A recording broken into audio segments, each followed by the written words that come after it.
Is finally upon us, so it's time to talk about how to win your first solo.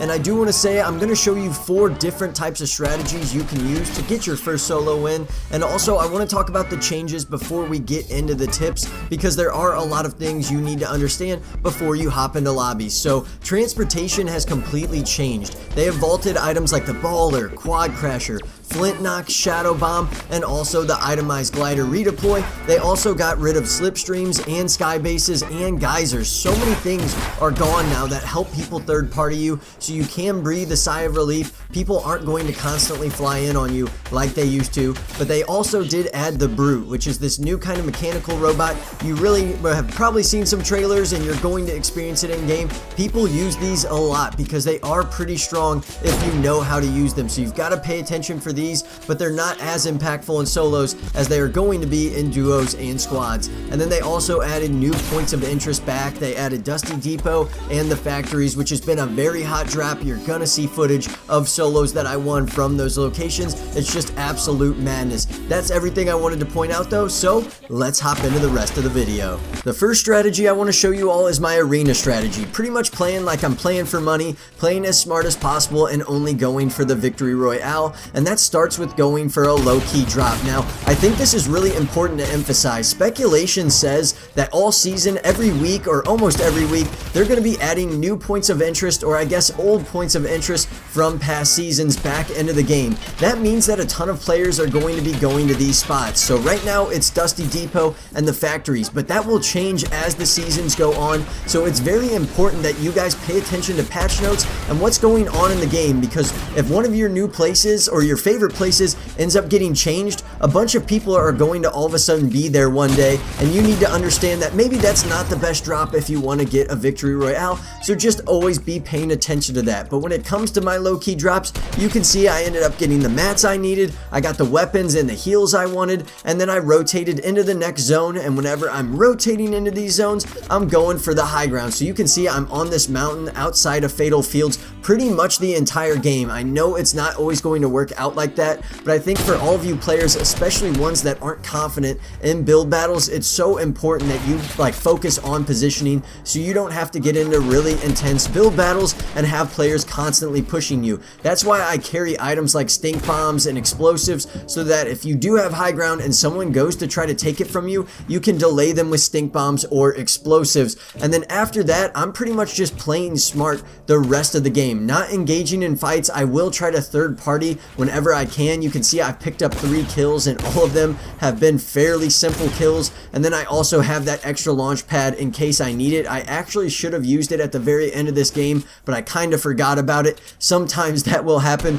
but I ended up not having to do very much here. I hold this guy out in the storm and we pick up our first and very easy solo of season 10. This next strategy is for all you hot droppers and aggressive players out there. We are going depot and factories, and we are trying to get as many kills as possible before getting a victory royale. And as you can see, it's all about the drop. So you're gonna see me here get the only gun, take out some very easy kills here, and then we're gonna go on. And I do want to say this is a live commentary. I hope you all enjoy. Please leave me some feedback. And that is why you avoid going to here early, guys. This is why if you want to get your first solo, do what I did my first game. The second game, we want to play more aggro. We want to try to pick up some kills, get a better win. This is what we got to do, but it's absolute madness, and you got to get lucky with the loot drops. Look at that. We pick up another easy kill. We've now got 4 off the drop. There's still more players here. It's just absolute madness out here.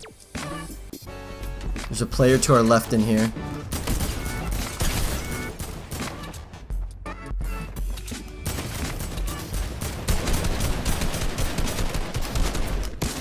Got another one.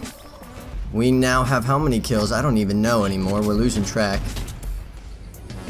Got some more AR ammo though, which is huge. There's a mech around here. That's not good. We're gonna need to try to avoid that guy. I wish we really had a shotgun. That would be huge. We got 5 kills already though. 51 people left. This person's super weak. Let's see if we can finish him. Alright, we got that kill. Oh my gosh, did not expect the mech to come here.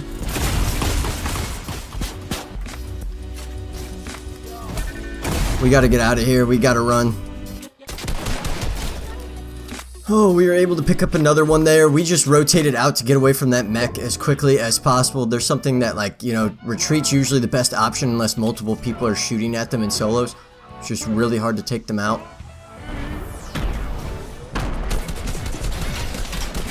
And we're able to take out that player there. Mechs are weak if you go for the headshots.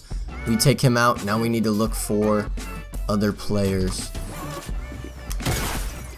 We've drilled him again. We drilled him again. He's got to be, yep. Alright, there we go. We took out this player. We're going to get a scar out of it and a better shotgun. And then we got to get back to this third-party situation and get in the zone.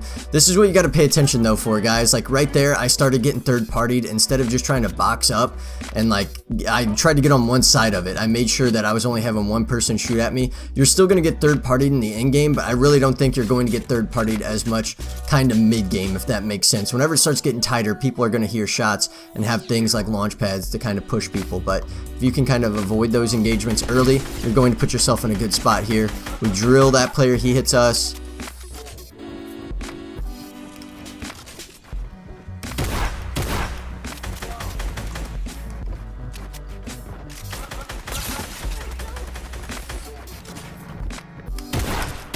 There we go, and we take this player out. He was struggling with his edits there, so that was kind of nice.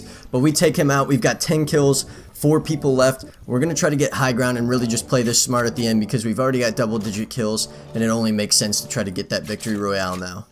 So the rest of this gameplay was supposed to be live commentary, but I actually ended up having to dial it in because this lobby was really playing aggressive and it was stressing me out. So at the very end of this game, I did want to get high ground, but there was already a player up there. The reason I have 56 health is because this guy shooting my wall right now shot me earlier. He's literally chilling at the top of the hill outside of Lonely Lodge. I didn't have anything to really get over to him besides one launch pad, but I was kind of saving that just in case I needed it.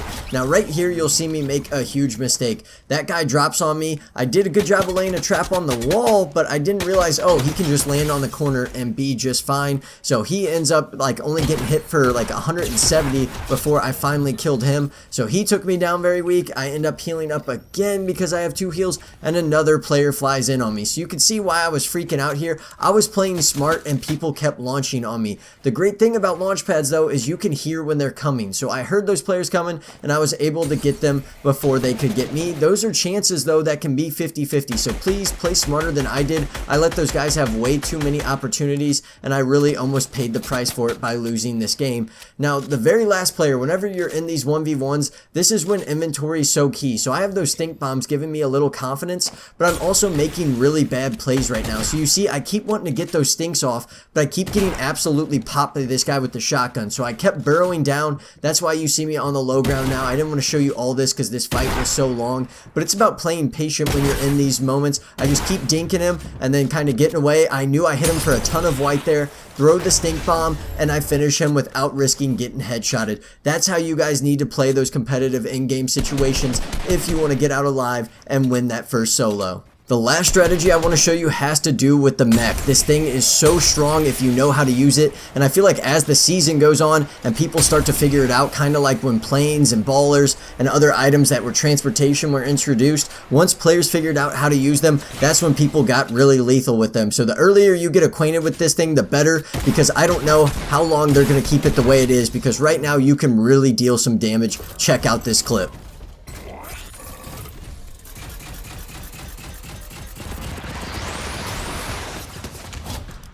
And we take out that player by utilizing the brute missiles. That's a perfect example of exactly how to use that.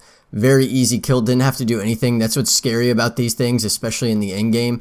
Kind of sucks for this lobby that I was able to pick one of these up. That's everything I've got though, guys. Thank you very much for watching, and just to recap, my routine for a win in Season 10, and I've won like 4 out of 5 or 4 out of 6, so it really works, is I like to warm up in things like Team Rumble. It just gets the shots and builds loose, so whenever you get in your first engagements, you're not stressed and missing shots. That's so frustrating whenever you lose that way. And then also, I'll land at low-key locations items. Again, it's so important that the rest of this season you guys pay attention to what points of interest are either added or what points of interest are changed so that you can avoid those locations to make sure you aren't just getting absolutely swanton by the lobby. Then whenever you rotate out of that first city, it's key to make sure you picked up items like launch pads and possibly shockwave grenades depending on your playstyle to make sure you can get out of really sticky situations or get into the new zone if it's pretty far away. Then I also love to make sure I'm getting to the high ground. You guys saw how I utilize things like stink bombs to make sure that if a player's pushing me, I can kind of do some damage before he gets there and kind of also divert his route, so it gives me a little bit more time